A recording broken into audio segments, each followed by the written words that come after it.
We'll guide you through how to use electric edges Alight motion. Quick disclaimer, you need to follow this step-by-step guide carefully, because skipping a single step will affect your final result. If this guide helpful, don't forget to like and subscribe. First, don't forget to comment if you still need our help or want to ask something, and we will reach you as soon as possible. Second, open Alight motion on your device. Once it has finished loading, press the Create New Project button. Set up the project according to your needs by selecting the project settings that you want to use. After completing the setup, select Create Project to enter the editing workspace. Inside the new project, press the plus button located below the timeline to add a new layer. After pressing the plus button, choose the shape that you want to use for the effect. For this tutorial, select the rounded rectangle shape.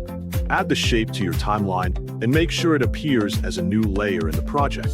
Once the shape has been added, adjust its size until it matches the appearance you want. After resizing the shape, select the shape layer in the timeline to open its available editing options. From the available options, press Effect to open the Effect menu for the selected shape.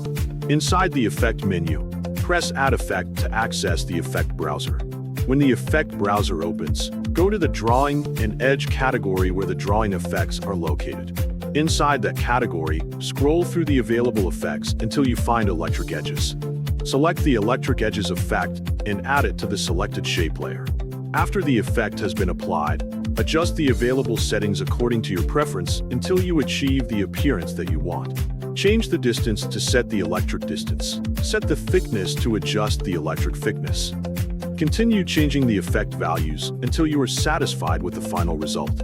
Once the adjustments have been completed, play the preview to see how the Electric Edges effect looks on the shape.